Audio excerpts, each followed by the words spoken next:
Okay, can you all hear and see me okay? Yes. Yes. Okay. So I have 12 p.m. We want to be prompt with time. We know you're taking time out of your busy schedule, so we will go ahead and get started. Welcome, and first of all, let me say congratulations to all of you accepted for our inaugural AAAS HBCU Faculty Innovation Leadership Institute. So give yourselves a hand and congratulations for being accepted into this cohort. We had almost 50 applicants, and we selected the 22 of you for this cohort. So it was very competitive, a stringent process of selection and review. So we want to congratulate you and welcome you all. We will go ahead and get started. So we have a short agenda today. We're going to start out with a very brief orientation, and we want to leave the bulk of the time for the actual course or lesson today with Dr. Ron Williams. So we'll just have some introductions. I'll go over a little bit about the AAAS and the NSF, go over some course expectations, course overview, mention a little bit about the capstone project, and then we'll go directly into the course for today or the lesson for today. My name is Dr. Iris Wagstaff, and I'm a STEM program director at the AAAS. I also serve as the NSF PI over this NSF-funded HBCU innovation effort. This is just one component of this project. The overall goal is really to advance innovation capacity at HBCUs. A big part of this effort is our annual HBCU Innovation Showcase that we just convened last week in DC, where we selected 19 student-led HBCU teams to present the innovations that they developed in response to the UN Sustainable Development Goals. We've also launched a call for HBCU-led research proposals. We have a number of things going on. We are also planning our 2026 PD webinar series for next year, as well as a HBCU listening session. So this is one key component of those overall efforts. So before we go into the orientation, I think this will be the only time where we get to find out who you are and give you a chance to introduce yourselves if you would like.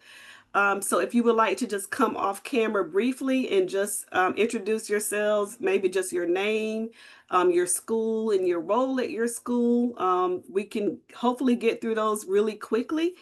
So we can go ahead and do that now if you would like. Good afternoon. I'm Alicia Daniel, Sociology Criminal Justice faculty at Clark Atlanta University. Welcome. Hi, I'm Stephanie Burks, biology instructor at Hines Community College, Utica campus in Mississippi. The SIP. Hi, I'm Rekha Meyer. I'm chair of the College of STEM at Harris-Stowe State University. Welcome. Hello, good afternoon. Kuldeep Rawat. I am a professor and dean for the School of Science, Aviation, Health and Technology, Elizabeth City State University. Also co-PI on our HBCU up grant. NC Pride. Thank you. I'm an NC girl, so. Good morning, everybody. Paul Wang, Professor and Chair of Computer Science at Morgan State University. Computer Science. Hello, everyone. Excuse me. Yeah, Go ahead. I am Abdul Khalik. I'm from Grambling State University. Hi to everybody. Thank you for giving me a chance to be part of it. Good afternoon. I'm Dr. Willa Russell, chemistry instructor at Hines Community College in Utica, Mississippi. All right, chemistry, my profession. Good afternoon. Good morning. Good afternoon. My name is Dennis Segura. I am the chair and computer science professor at Dillard University in New Orleans, Louisiana. Good afternoon, everyone. I apologize not being on camera. I'm headed to the office and just need to find parking. I am Associate Professor of Criminology and Director of the Criminology Program at Howard University. Excited to be here. Hi, I am Dr. Velma Latson, Bowie State University in the Department of Technology and Security, and also co-founder and co-executive director for the HBCU Data Science Consortium. Thank you. Good morning. My name is Dr. Ralph Williams. I am the Executive Director for our Center for Technology and Innovation at Virginia Union University in Richmond, Virginia.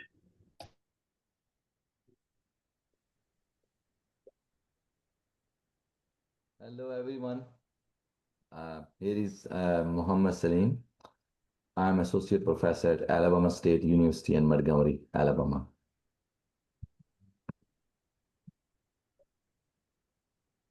Okay, I don't want to miss anyone. Is there anybody else that would like to come off camera and introduce themselves? If not, we can go on, but this is the opportunity. I think I'm the last one. Okay. Good afternoon, colleagues. I first want to thank you for selecting me. It's an honor to be with you.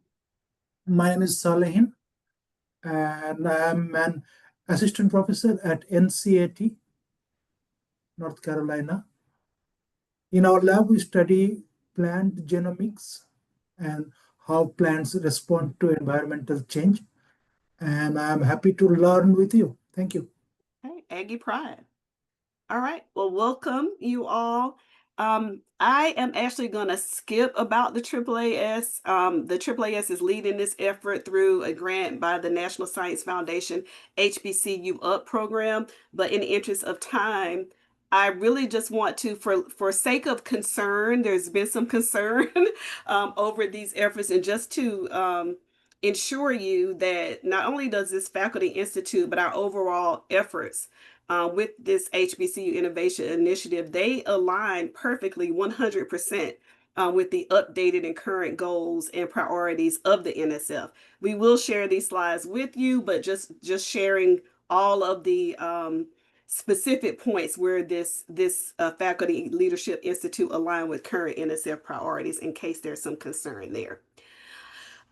So I do want to go over a little bit of information to leave, again, the bulk of the time for the lesson. So the overall goal of this institute really is to provide training, coaching, and professional development in the innovation arena to help advance your leadership capacity on your campuses.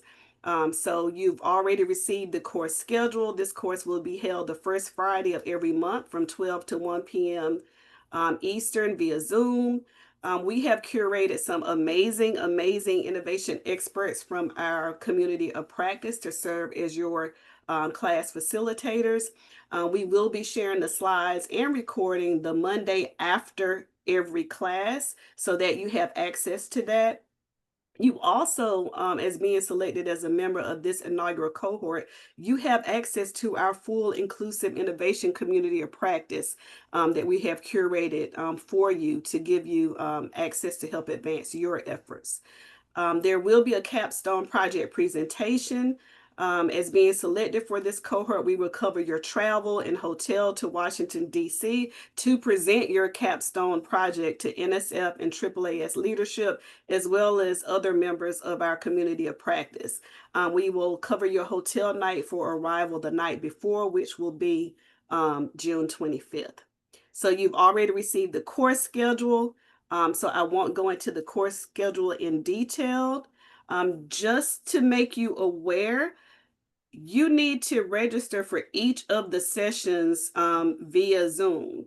You have to register prior to the session. So it's not set up where you can just click on the link and join at the last second. So I just want to mention that you definitely need to register. We would like you to register no later than 9 a.m.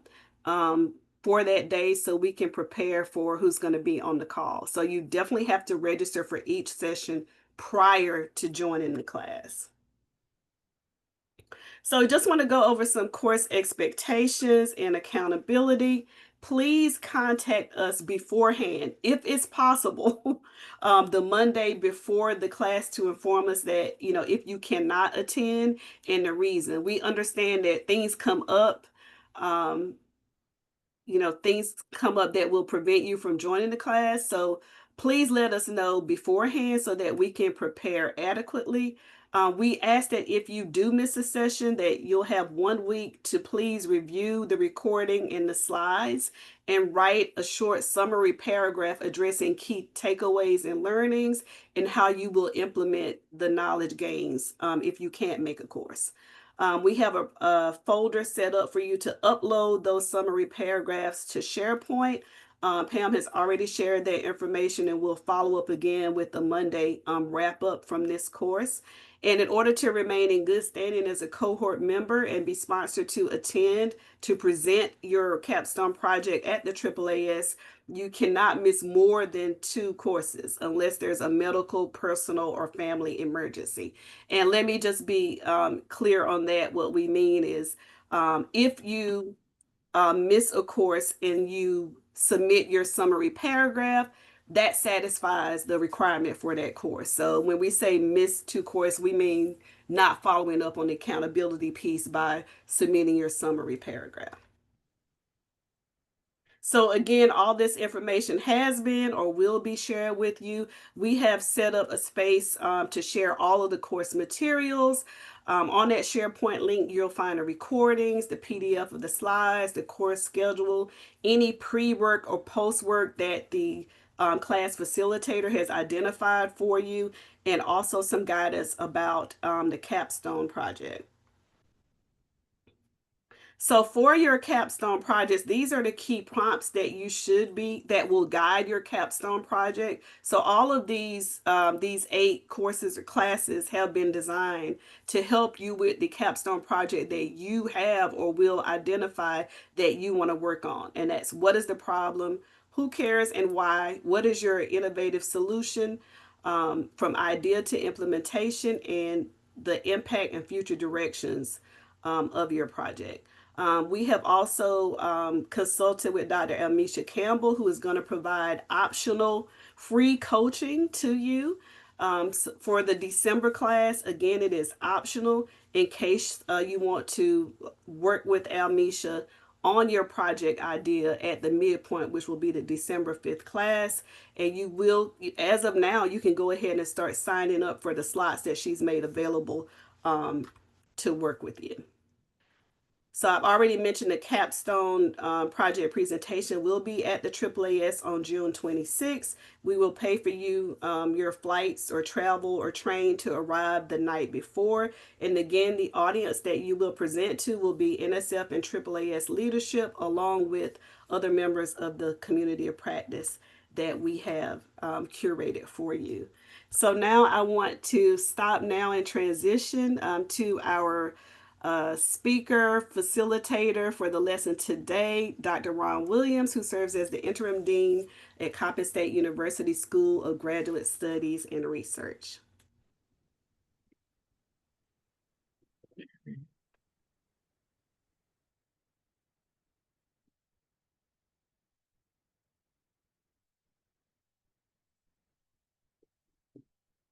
Good afternoon, colleagues. Hopefully you can see my slides. And I guess it's afternoon if you are in the eastern part of the country, but for some of you, good morning, because it's probably not noon where you are. But first of all, I want to thank Iris and the HBCU Making an Innovation family for the opportunity. I have been part of the family since pre-pandemic days. Since 2019, I think I attended the first conference that I participated in and have enjoyed it and been a very happy member of the advisory board for several years. And I'm glad to hear, one, congratulations for being accepted into this cohort, this learning community, and I'm sure it will be very rewarding. And it's great to hear so many different disciplines represented. I've done some work in the past on transdisciplinary research for AAAS and HBCU Innovation and making an innovation showcase. So I am an advocate of working across disciplines. So I'm glad to see that so many disciplines are represented. Glad to see my fellow HBCU family members from the DMV, Bowie, and Morgan. We are all close together here, but it's going to be a very rewarding experience, I think, to be part of this cohort. Just to say a couple of words about this topic before we dig into it just a bit. Uh, Innovation as a topic, it's really agnostic when it comes to discipline. It's not associated with science and or technology. I have been in higher ed for 40 years, and I sort of stumbled into this area. I was a training manager at the Hopkins School of Medicine here in Baltimore, and looking for direction in terms of continuing my studies and being a more of a social scientist than anything else, and a education person. I thought that I would associate my educational path with technology to help strengthen my employability. That's really how I got into it. So when I pursued my doctoral studies, organization behavior and development was my primary area, and the management of science, technology, and innovation was my secondary area at George Washington University. So that's how I first started to deal with this topic of innovation. And this is an introduction. This is the fundamentals. So we're not going to dig deep, but hopefully you'll get some information that will assist you as you think about this topic. So we're going to define innovation and sort of distinguish a few different types of innovation and really relate innovation to academia. And what does it mean in an academic environment?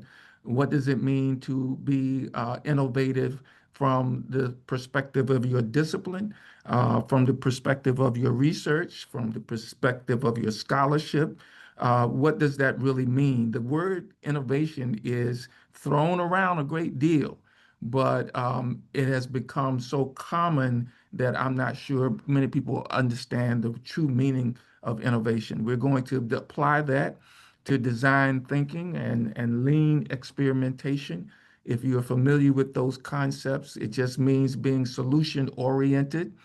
And the first step, and I will say this again, the first step in design thinking is empathy, being able to put yourself in the position of those that you hopefully will provide solutions for.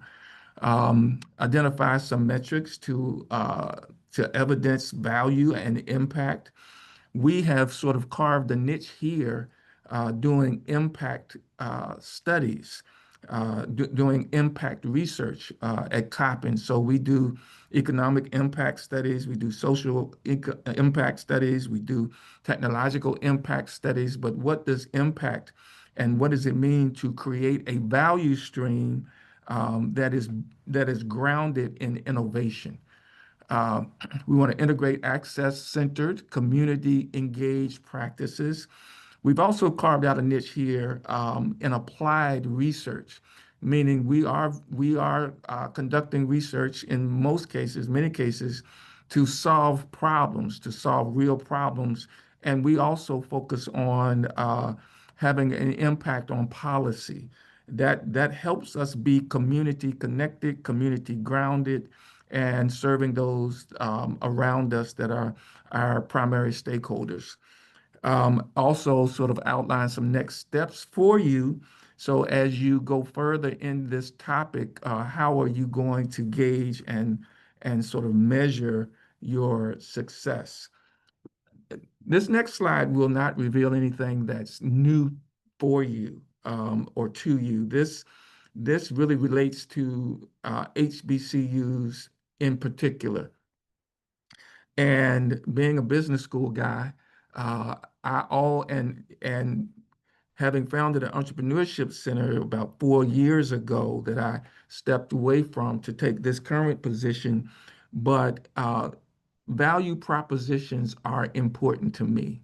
And one of the things that we, as members of the HBCU community, have to be very clear about and unapologetic about is our value proposition. Um, are we confident about what we bring to the table and why what we bring to the table is important and needed, particularly in the times that we are living through right now. HBCUs definitely have always been mission driven, serving populations who may not necessarily have had the same access and opportunity. And that really exacerbates or accentuates the impact that we have. I'll share one study that was done back in 2015 regarding Coppin State University in the state of Maryland. We were number 1 or 2 in terms of value added education. That means that nobody could beat us. We had so many decades of experience at serving those who were underserved and encountering learners where they are, regardless of what they brought to the table, and being able to bring them to a position where they were competitive in the marketplace. That study was done in 2015 by the Brookings Institute and was published. You can look it up. We were 1 or 2 in the state in terms of value added uh, education. Therefore, when I'm discussing or talking with even some very large institutions, R1 institutions, I'm very confident about what we bring to the table. The legacy of innovation under constraint in particular. There are sectors in this country, there are workforce areas in this country that have huge deficits.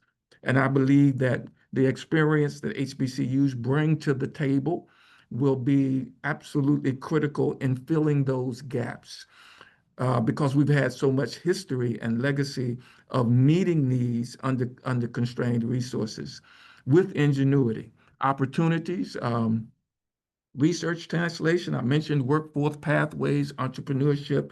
Those are all opportunity areas. So anytime we engage in scholarship, anytime we engage in research, anytime we are educating or encountering learners, we have a huge opportunity awareness, or should have the opportunity awareness that will continue to lead us into areas where we can add great value. Barriers to address, because there are always some circumstances that we must overcome as institutions, and it's not unlike any other academic institutions, but silos is one. Bandwidth is huge because when there is a historic lack of investment, you're going to find yourself in resource constrained situations, and bandwidth is always going to become an issue. We're constantly struggling with that because of the inequity in terms of funding that the institutions have endured over the years. Funding cycles and legacy processes are things that we must address. Innovation, one of the killers of innovation is we've always done it that way. That whole mindset that says we've always done it that way, therefore we should continue to do it that way, and we shouldn't even examine or explore other ways. But innovation is the complete opposite of that. We must be willing to move outside of that mindset if we're going to be innovative, even in our particular disciplines as we conduct research. What is it? What is this thing called innovation? This word that has become so commonplace, and how do I get a handle on what it really means so that I can apply it to my work, to my particular work as a scholar, as an academic, as I develop myself professionally. Professional development, such as this that we are involved in now, is a huge part of that. Uh, being that lifelong learner is not an unfamiliar concept, and having the curiosity mindset that becomes the foundation for our research, the intellectual curiosity that drives us in a particular direction. But you can read the definition for yourself. In higher education, in particular, is defined as a deliberate, strategic process of implementing novel ideas, practices, and technologies aimed at enhancing quality, relevance, efficiency, teaching, learning, research, and administrative processes. That's a mouthful. That's a mouthful. But, and in the operationalization of that, it can be very complex because you have internal stakeholders and you have external stakeholders that you must address. Internally, we have faculty, we have staff, we have students, and even administration.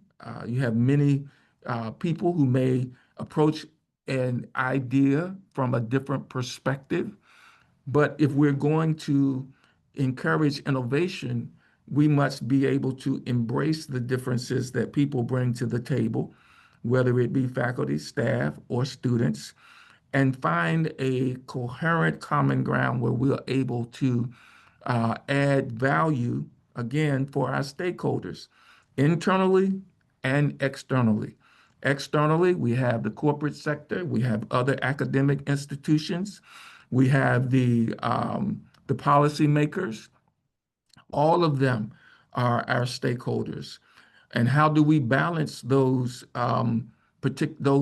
perspectives and the demands that they bring and stay on the cutting edge and bring novel ideas to them?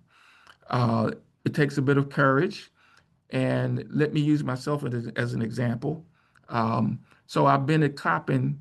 When I left Hopkins after 11 years, I came to Coppin, HBCU, very different world, and I've stayed. So next year will be 30 years for me at Coppin State University. One of the proudest things I am about my career is the fact that I came 30 years ago and I've stayed at this particular institution for all that time. And I've been asked the question, why did you stay? Why did you stay with all of the struggles that HBCU experienced in terms of funding and other challenges? One, because I believed in the mission. That's number one. On this end of that experience, I'm most proud to have this HBCU as a platform, as a place where I can bring innovative ideas to the table, where I can stand on that legacy. Is it easy? No, but this is where you sort of dig in. So I was in the business school for most of that time, doing research for the past, I guess I would say, really doing research for the past 5 years of that experience at an institution that doesn't really have a lot of research infrastructure. Perhaps some of you are at the similar institutions, and I know I heard North Carolina A&T, the largest HBCU. I've seen that marketing campaign recently, and you probably have a relatively robust research infrastructure compared to some of the other HBCUs. But as an academic, you're charged to do that. That alone is going to require that you be innovative. Just that reality, just that fact. You may not have, most of us do not have the support infrastructure, whether it be pre-award, post-award, getting drawdowns, getting invoices paid, being able to track the progress of a particular grant. The infrastructure may not be there. So how do you conduct research in that kind of an environment? Perhaps we have some time for questions at the end to address that, but it really forces you to be innovative. One of the quotes, and I'll throw this in before we talk about the innovation mindset, that I love is necessity is the mother of invention. That's from Plato, I think around 380 BC. Necessity is the mother of invention. So if you find yourself in that environment and you are required to do research to some degree for promotion and tenure, then you're going to have to be creative to do it. So what do you need? You really need an innovation mindset, curiosity and problem framing over solution jumping. So one of the research projects that I started with was around local manufacturing. And if you're not familiar with makerspaces, makerspaces are these innovation laboratories that are small, sort of local places where idea people can come together and their ideas can be incubated. And I had never heard of makerspaces, and I learned about them in like 2017, 2018. But I allowed my curiosity about those facilities to set a research agenda. So I asked an executive director of one of the local makerspaces, what are some of the questions that you struggle to answer when you're standing in front of potential funders? And he gave me 8 questions that he struggles to answer, and I turned those into a research project. And now we are thought leaders to a degree in that space. So we've done 3 studies. You can go to a website called greaterspacesandplaces.com and look at those free downloads. But that's being innovative and turning your curiosity mindset into a research agenda that can lead you in a particular direction and help you build a research agenda innovatively out of just questions that come your way that is going to solve real problems. A bias for action, make, test, learn. That's a cycle. Make, test, learn, and do it all over again. So we just started doing those local studies. We put together an economic impact study combined with the organizational effectiveness assessment that assessed the effectiveness of that particular space. And we found out that that one particular space put over $8 million on the bottom line of the city every year and over $9 million on the bottom line of the state. Then we did another study when they began producing PPE. Then we did another study setting forth a framework for assessment. But you can see how that initial curiosity led to a research agenda, but we had to act on it. We weren't experts in that area. We had to stand something up. We had to try it. We had to learn from it, and then began to produce other studies as a result of it. Data informed and story driven.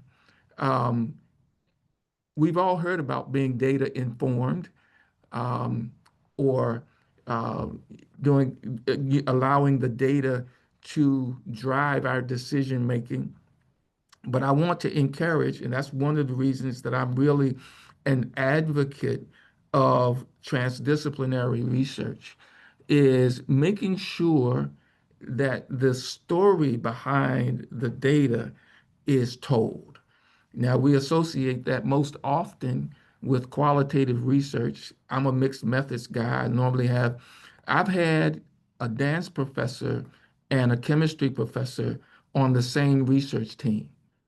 Now, that means that they have to learn a common language. They have to do some orientation or upfront work because they're coming from 2 different ends of the philosophical spectrum when it comes to science. But that really energizes or supercharges the innovation process because you have those different perspectives, and you are able to build stories around that add value to whatever ecosystem that you're working in. If you're going to work across lines like that and create those kind of innovative collaborations, then you have to make it a psychologically safe space. When I work with different disciplines on research teams and encourage them to maintain an innovation mindset, I have to let them know that it's not right or wrong. Whatever end of the philosophical spectrum that they're on from a scientific perspective, one is not wrong. They are 2 ends of the same spectrum. They both are science by definition. And we're going to learn and discover new knowledge together. And this is a psychologically safe space when you do that. That spurs innovation. If you're not familiar with design thinking as a concept, I just want to introduce you to that. Excuse me, because that's very much part of being innovative.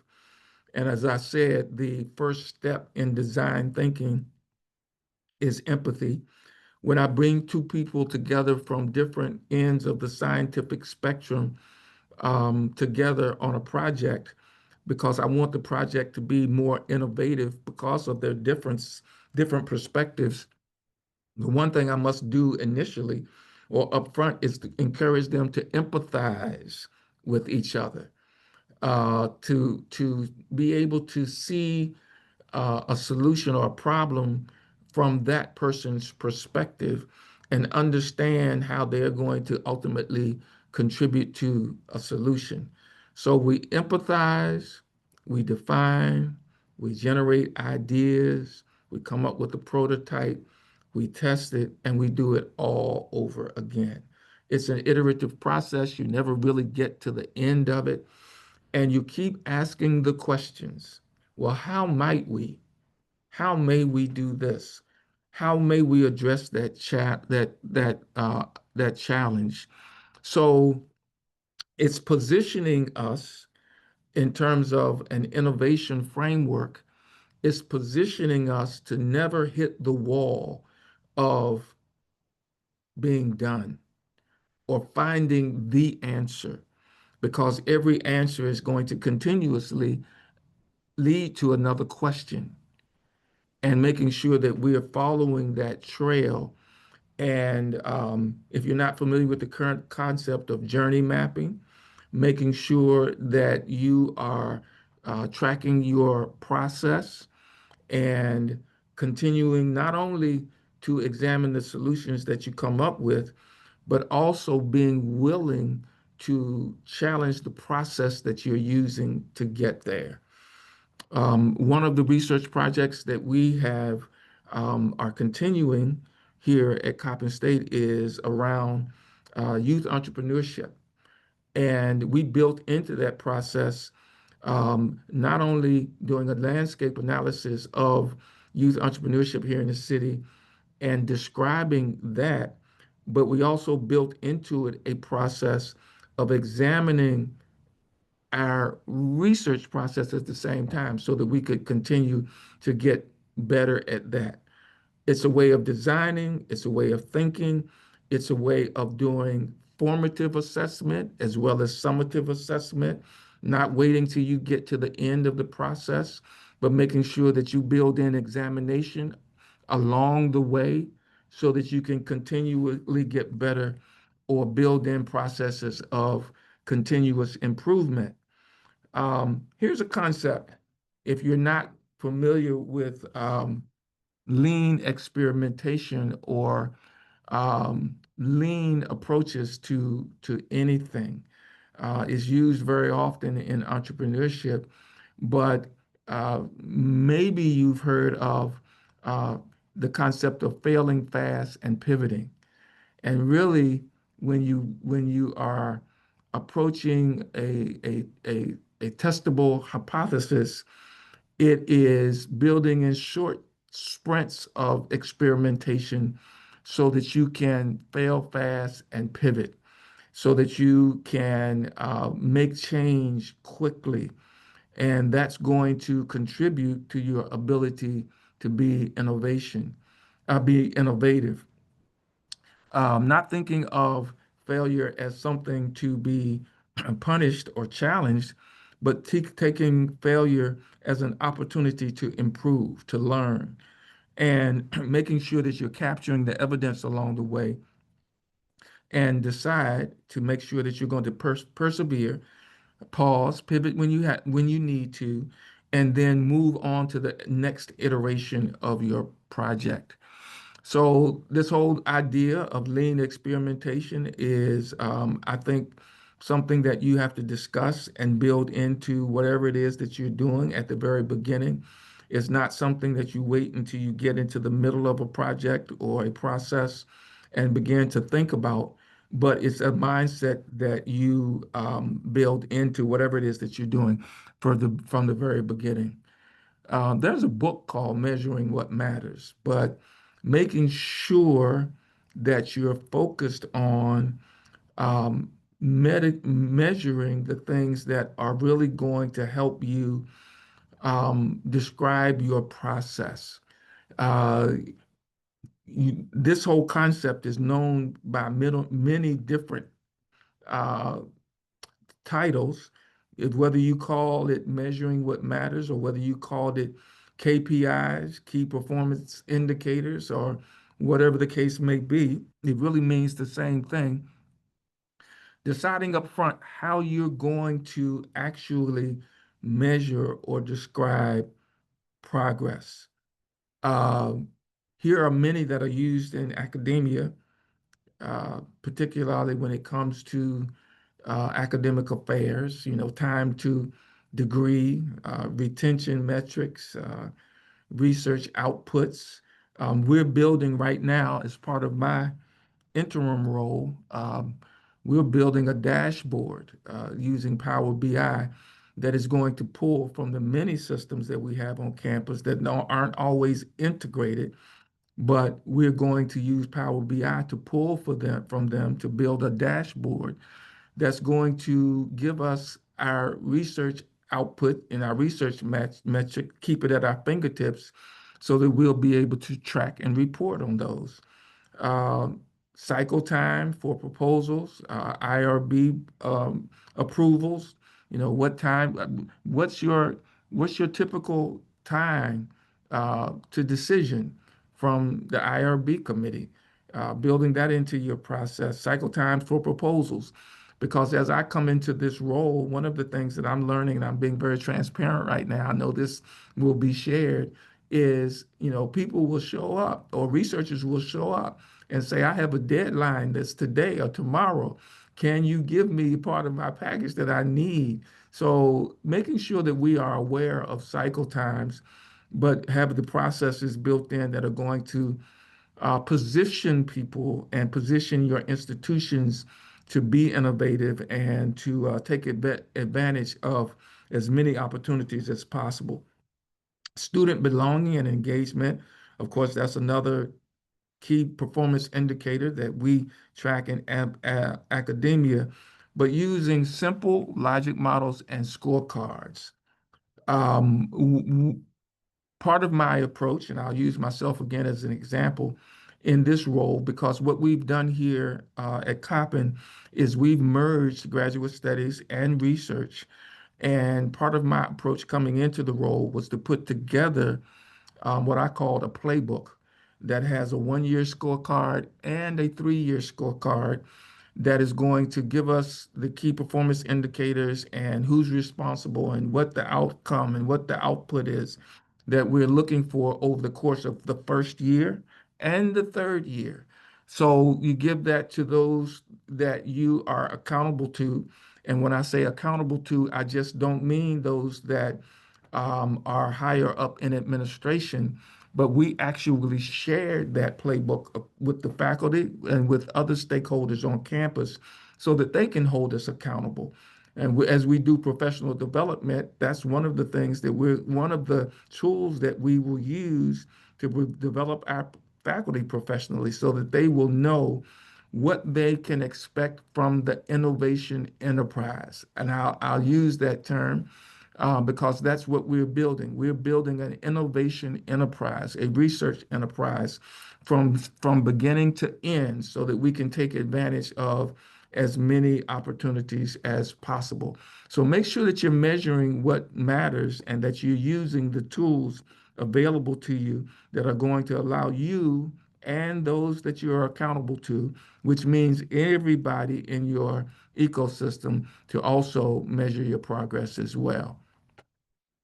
And I know that we're coming up 5 minutes from our end time, so we just have a few more slides, a couple more slides to move through. I think we're pretty much on track. But your collaboration ecosystem is tremendously important. And again, I described your internal stakeholders on campus and your external stakeholders off campus early in the presentation. And here you see them highlighted here. And everything that you do from an innovation enterprise perspective, you take both of those constituent groups into account.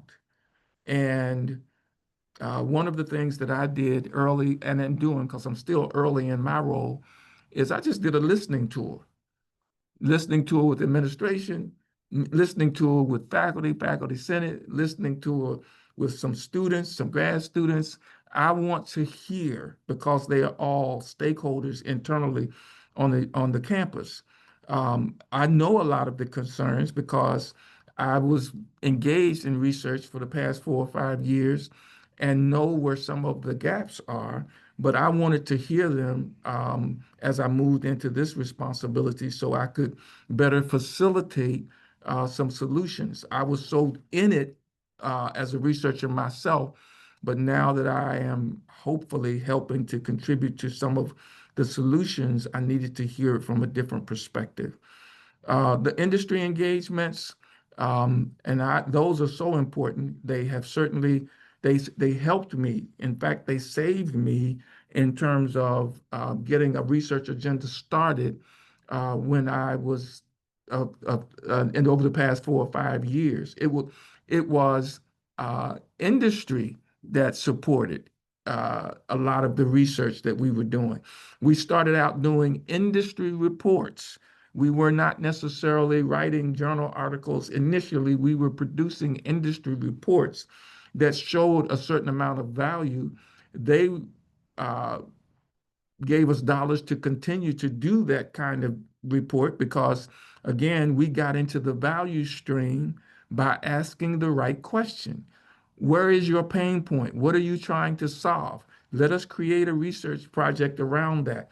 Yes, it will turn out to be an industry report, but that industry report, in our case, we wrote the first report. That first report and the second report were used to go to the state legislature and to help justify the passage of a law that produced the first investment of public money in the nation for the advancement of makerspaces across the state of Maryland. But that draws a big light in your direction when you're able to show that kind of innovation and contribution to the value stream. Partnership agreements, of course, MOUs, share your success metrics, tell your story, because nobody is going to tell your story like you tell your story. You must be an advocate for yourself. You must promote every time you get a chance. Every time somebody allows you to speak, talk, say something, share a report, provide it for somebody. Huge opportunities came when we shared that initial report. We were one of the first, if not the first, to have a relationship with a community embedded makerspace in the country. We were the first to help justify we helped justify the first release of public money. That has drawn huge attention. We still are in a relationship with the makerspace that started the whole thing. Now they are building another makerspace right next door to our campus. The one that we initially started the relationship with was 34,000 square feet. They are building one 40,000 square feet right next to our campus. Now think what that will do for our research agenda around makerspaces.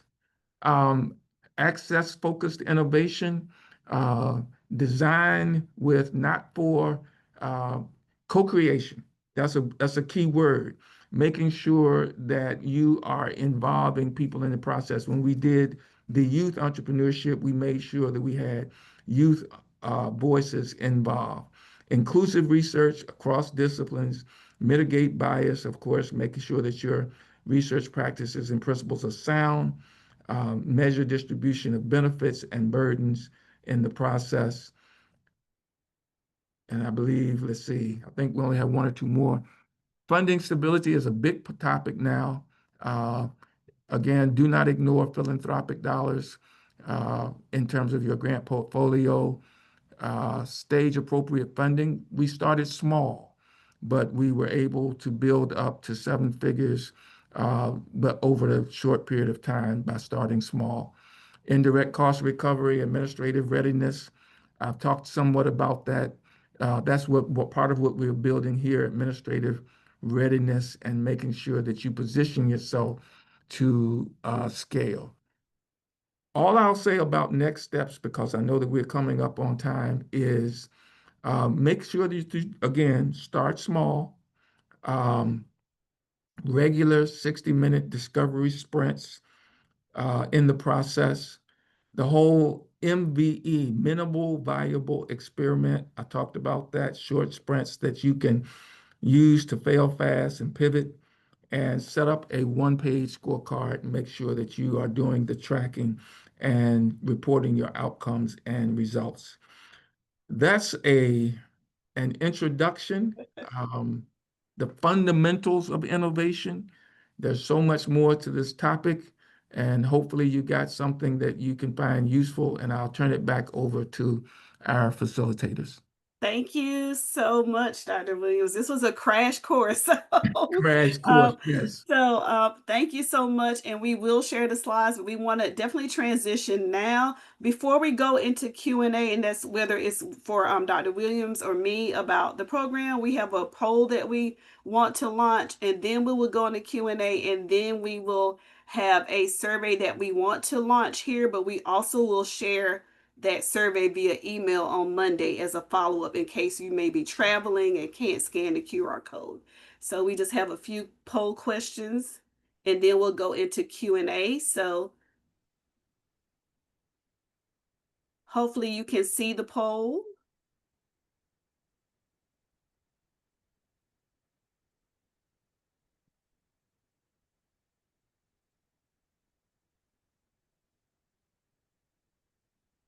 Is anyone not able to see the poll?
So if every member of the cohort could please complete the poll, and then we'll transition to Q&A and close out for today.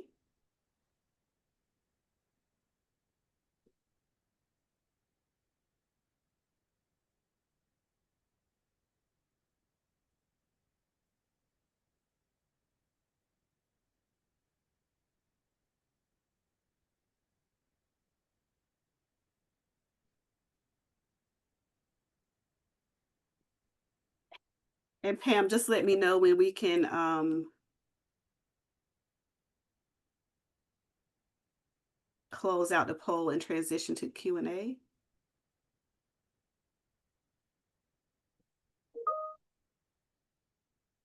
Looks like we're waiting on one more person.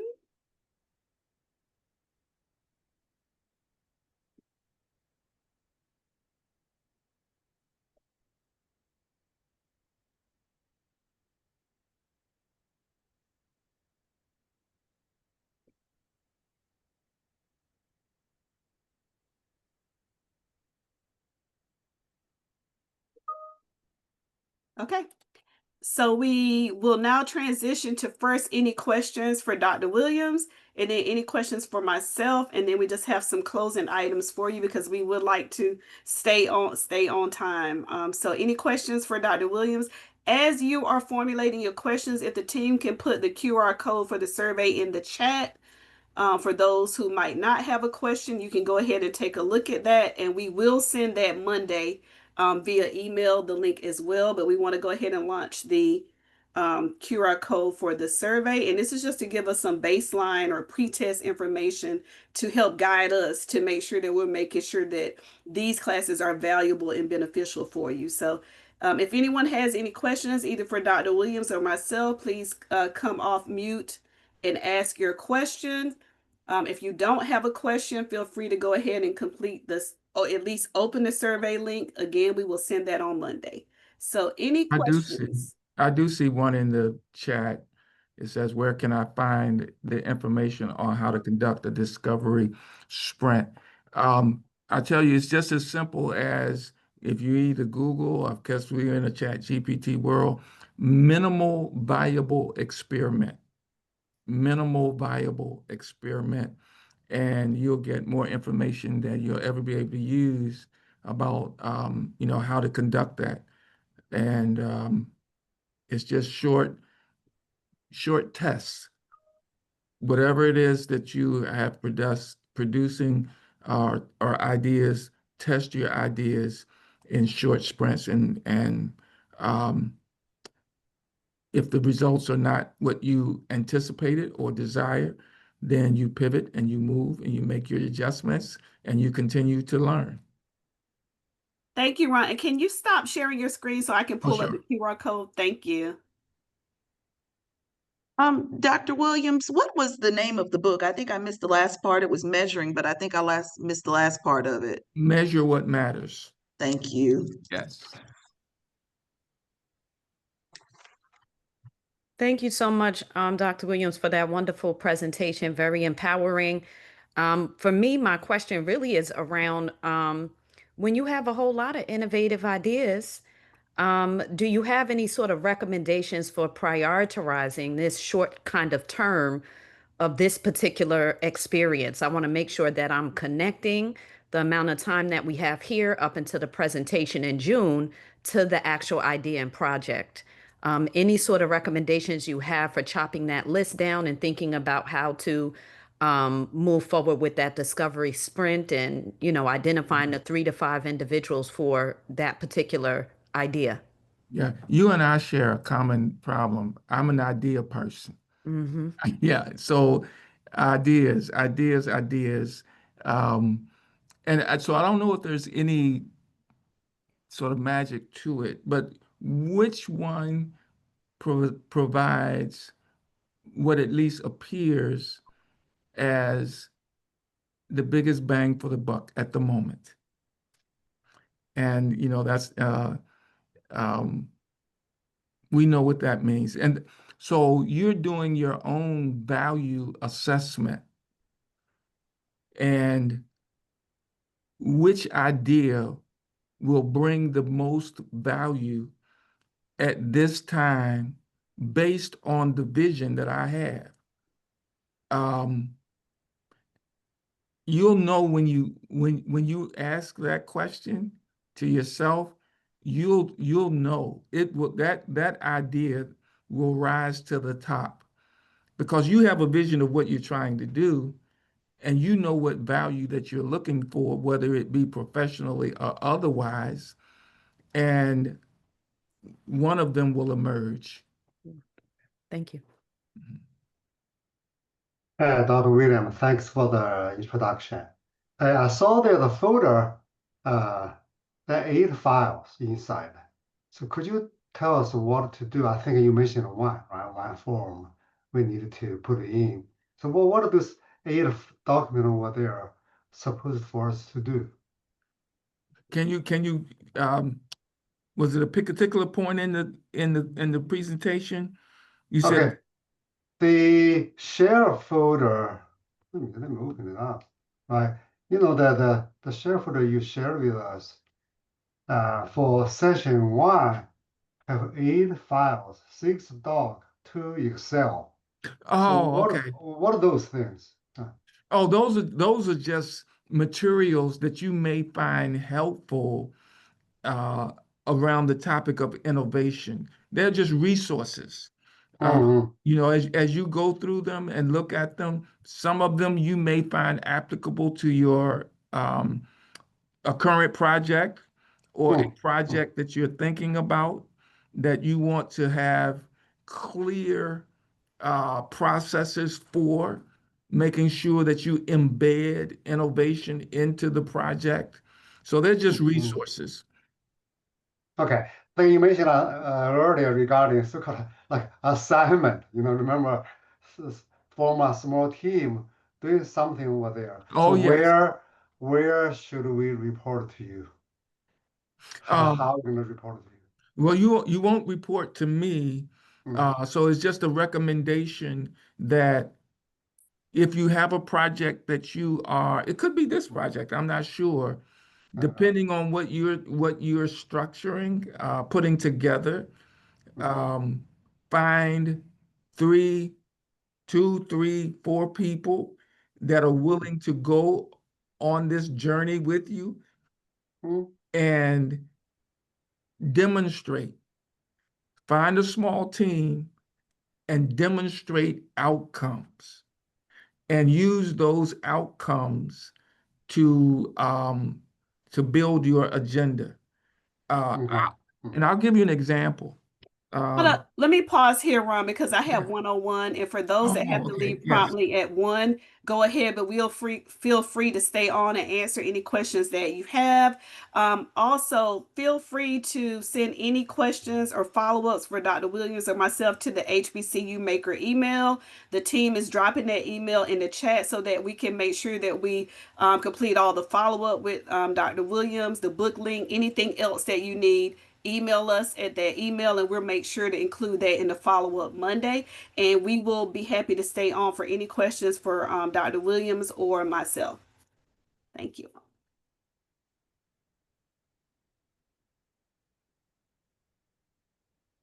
Go ahead, Ron. Oh, okay. You ended the recording. Okay, thank you. I'll give you an example. So we started a conference like 2016. Then we took a break, pandemic